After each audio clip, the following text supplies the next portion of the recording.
It's an honor for me to welcome Zanib Malik to the stage. Zanib is a dedicated and results-driven cybersecurity professional currently serving as a security event monitoring analyst at Deloitte. Originally from Pakistan, she moved to the United States during elementary school and later pursued her passion for technology by earning a degree in cybersecurity engineering from George Mason University. After graduating, Zanib launched her official cybersecurity career for Deloitte, where she has continued to grow and excel in her field. She is proud to be recognized as a security professional who brings sharp analytic skills and a critical investigative mindset to the table, playing a key role in detecting, analyzing, and responding to cyber threats. Her commitment to excellence and continuous learning drives her contributions to the evolving cybersecurity landscape. And so please join me in a loud round of applause for Zanib.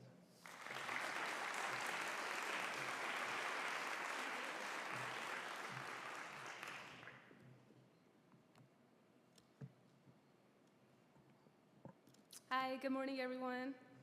It's truly an honor to be here today in Denver, Colorado. It's my first time in Colorado, and I will say that the elevation sickness is a real thing. But no, it's truly an honor to be here today, standing here, not just as a story showcase speaker, but as someone who once had no idea that this field even existed or what it was about. So I came to the United States from Pakistan when I was just 7 years old.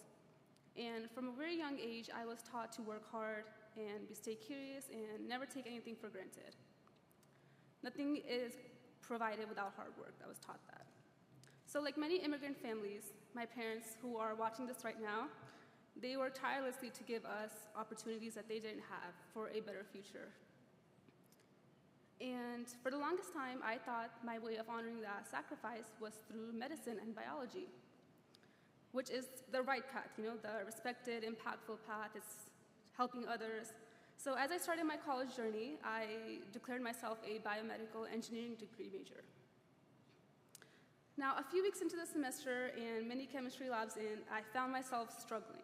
I was attending classes and I was learning, but I wasn't inspired in the way that I wanted to be. I felt like I was just kind of there. And I kept asking myself the question, is this really what I want to do for the rest of my life? Do I really want to be stuck in chem labs for the rest of my life?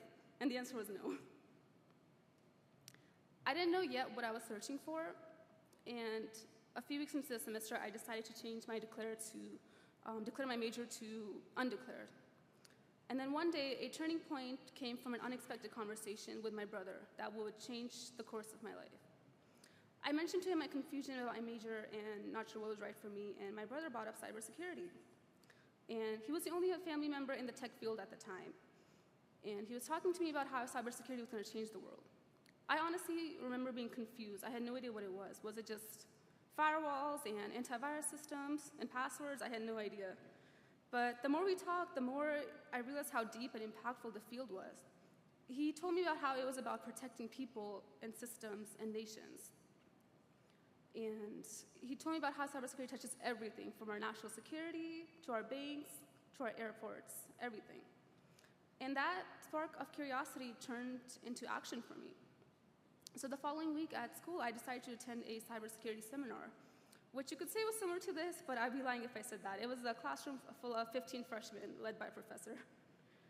But the seminar was about cybercrimes and how different threat actors use various different techniques to expose infrastructure or to expose users' data. And the seminar also talked about how important a black hat's role is in situations like this. And I don't remember most of the topic of the seminar, but I do remember being really interested. All these terms that the professor was talking about sounded like they were straight out of a movie. But besides just that, I saw all these students that were also intrigued. They were asking questions, they were learning, they were really interested. And I realized the field was about solving problems, something that I enjoy and something that I think I'm pretty good at. So right then and there, I decided to switch my majors. Now, at George Mason University, I finally found where I belonged. It wasn't easy. I struggled to catch up to pace that many of my classmates already had, just learning basic terminology and basic knowledge. But I enjoyed that. I wasn't just learning technical skills, I was applying them.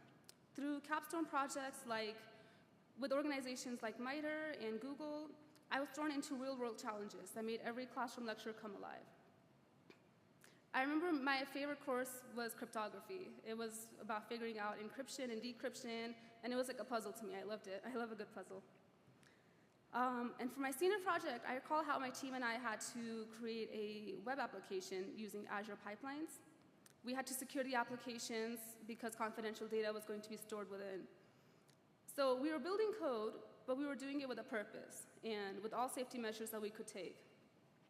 I felt like I finally belonged. Now, I want you all to take a moment and think back to the broke college days you guys may have had. I know I'm not unique with that experience. So COVID came around, and I was faced with a new challenge of financial hurdles. I had to find new ways to support myself and my education and the completion of my undergrad studies. And that's when I heard about the Last Mile Education Fund through one of my professors, Dr. Peggy Browse. The Last Mile Education Fund provides awards for students within their last semesters in completion of their degrees. They didn't require any certain GPA or any letter of recommendations, and it was a very straightforward application. And when I heard about it, I didn't think it was real. I was like, how could this be, you know?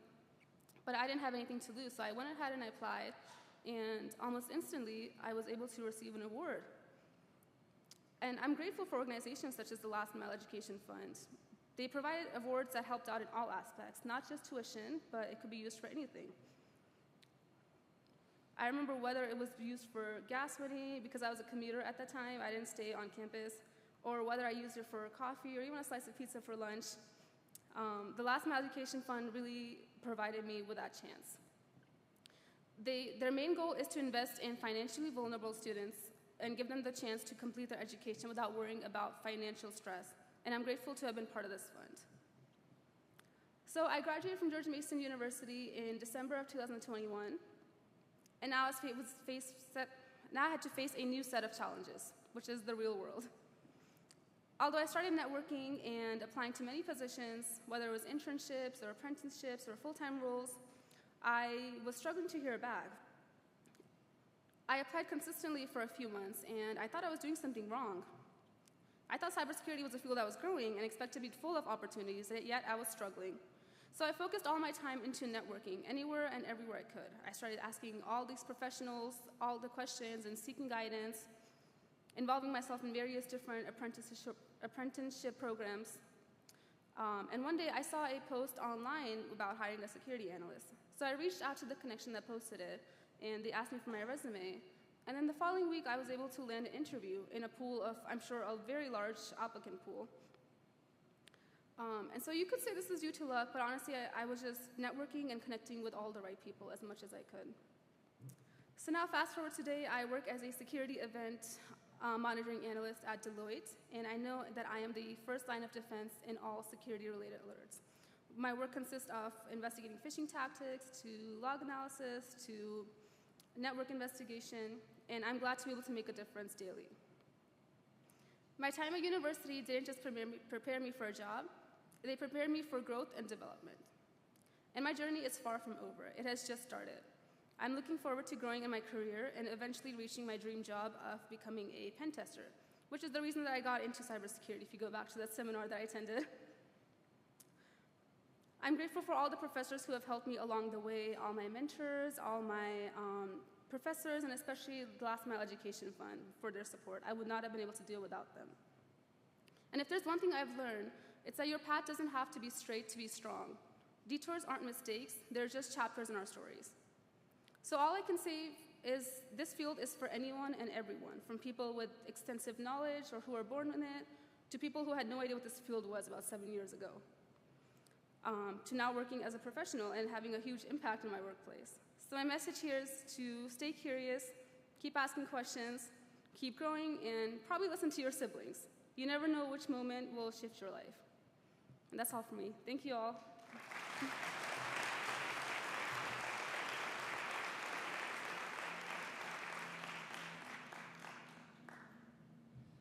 What an amazing story. Thank you, Zanib, for sharing that. And I do want to give an echo what Zanib said, to give a shout out to Last Mile. And as Zanib said, Last Mile is one of those organizations that help get students across the finish line.